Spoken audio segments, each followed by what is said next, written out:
Mine a Million, or The Business Game, is a board game for 2 to 6 players previously published by Waddingtons. The game is named after the economic business of mining tin and gaining profit by transporting this to markets near and far. The million bit of the name relates to the target profit. The game is set in a developing country where transport economy is vital. In this country, therefore, the Minister for Transport has decreed that all transport must travel fully loaded. This brings in the concept of subcontracting. History. Mine a Million is a board game invented by Jody Newman and Drew Swinard, and sold to Waddingtons in 1965. It was later rebranded as The Business Game. Equipment. The games consist of a playing board, 12 mine derricks, 6 lorries, 5 barges, 2 ships, 90 pyramids, 94 cubes, 26 production cards, 6 canal company title deeds, 2 production debit cards, 1 dice and paper money including sterling and dollars. Gameplay. Players mine, transport and sell tin in the form of production units. Each player is in control of a pit head with a single mining derrick. Tin is produced after an initial allocation at the mine by the roll of a dice. If this tin can be transported to Newport, it can be sold for sterling at Newport warehouse. This money can be used to pay for more transport and an additional mine derrick. The game goes through 3 phases. Initially, transport is carried out using lorries. During this phase, the aim is to build up your capital and then increase production. After a time, players will have enough funds to establish a canal company, so then players can start to use barges on the canals. This is more expensive but can transport more tin more quickly to Newport.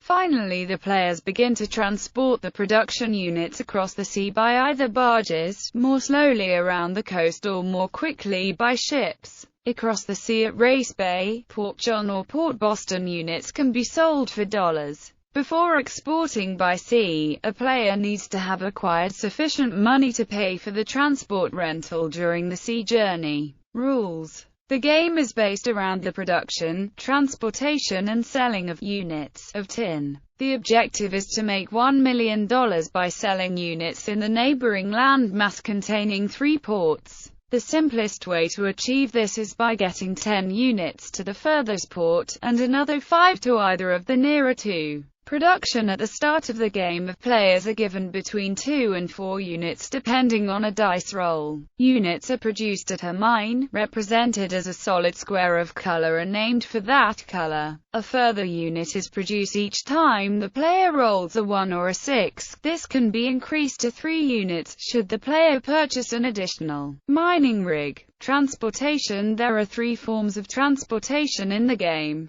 lorry, barge and ship. These vehicles cannot be purchased outright and instead are leased, on the condition that the player has enough units to fill them. The number of vehicles available depends on the number of players, which introduces an element of supply and demand into the game, as players strategically compete for control over the resources. The first phase of the game is referred to as the Lorry Phase. Lorries can carry 2 units and can travel as far as the Newport warehouse at the center of the board. Since lorries are cheap and the players start with very little money and few units, lorries are used to build initial capital. When a player has accrued sufficient cash, they are likely to move into the barge phase. Barges are slightly slower and considerably more expensive than lorries, but have the advantage that they can carry 5 units. Additionally, barges can make the trip across the sea to the neighboring continent, where units may be sold for dollars,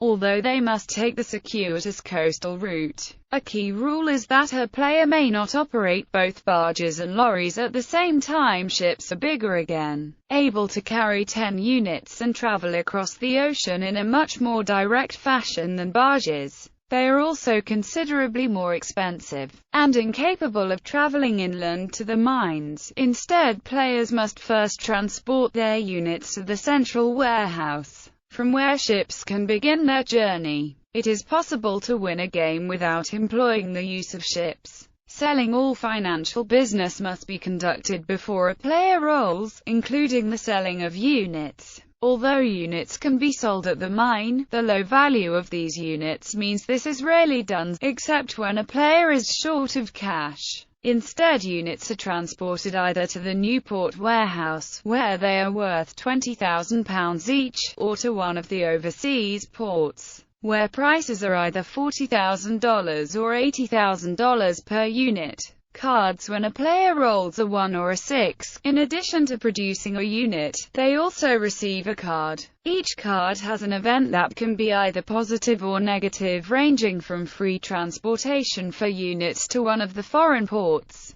to an earthquake that destroys all the units in the warehouse. Strategy. One of the key strategies is to compel other players to complete inland barge loads from their minehead to the warehouse and to complete sea transport loads, and these lessees are charged money for the privilege. The endgame. The first player to acquire $1 million is the winner. Variants. In 1970, Miner Million was rebranded as the business game. Aside from the rebranding, the only difference was that the business game came in a smaller box, and the board was folded into thirds rather than in half.